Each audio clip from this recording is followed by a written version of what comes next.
fighters, toujours sur le devant. Des histoires vraies de l'action partout. Météo secours, on te dit tout. Quand la salle se rifle, les réveille, ils sont au boulot.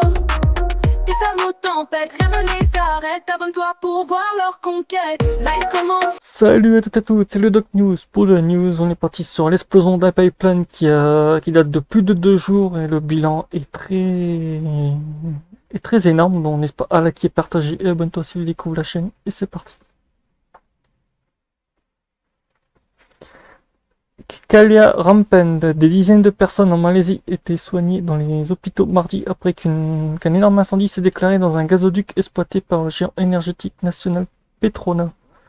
Projetant des débris inflammables dans le ciel et brisant des vitres, les autorités indiquent que l'incendie qui ravageait la ville de Punchong, en périphérie de la capitale de Kuala Lumpur, avait été en milieu d'après-midi.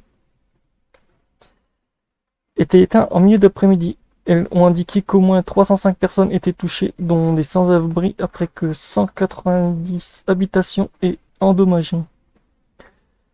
Aucun décès n'est à signaler et le ministre de la Santé a déclaré que les personnes admises à l'hôpital étaient tous en état stable. L'agence de presse officielle Berman a indiqué 145 personnes avaient été hospitalisées et 41 avaient été libérées, citant des données du ministre de la Santé.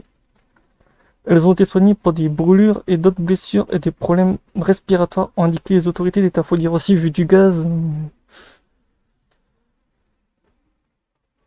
L'incendie a commencé tôt mardi avec une importante flamme orange et des volumes de fumée visibles à l'horizon de loin selon les premières images diffusées par les médias et les images partagées sur les réseaux sociaux. Des témoins dans le centre d'évacuation ont décrit des scènes de chaos qui ont commencé par une explosion.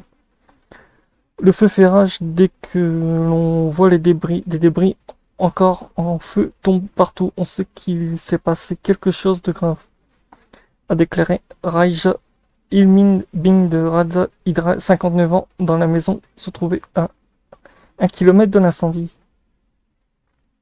Evian Wen, 50 ans, a déclaré qu'elle avait d'abord pensé qu'une tornade ou un tremblement de terre avait frappé. Ah bah c'est sûr.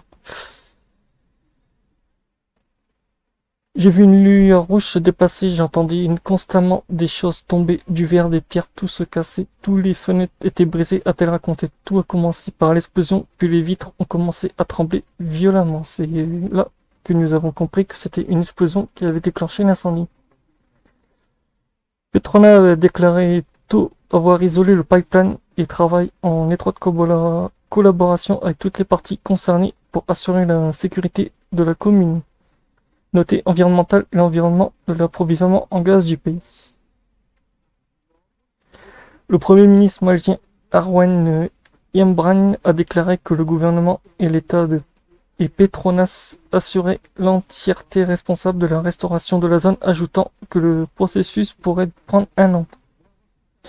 Il faudra du temps pour déterminer la cause. Une enquête approfondie sera menée. Notre priorité est désormais la sécurité. La situation semble sous contrôle pour l'instant, a-t-il déclaré, ajoutant que les personnes concernées bénéficient d'une aide financière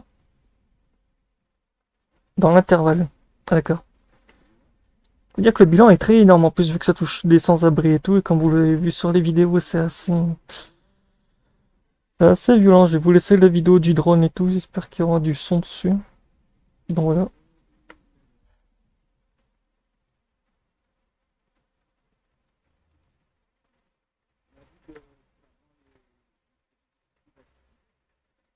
En fait non, il n'y a pas de son, donc voilà, ce sera tout pour cette petite news. N'hésite pas à liker, partager et abonne-toi. On se retrouve pour la prochaine news, portez-vous bien, tchuss.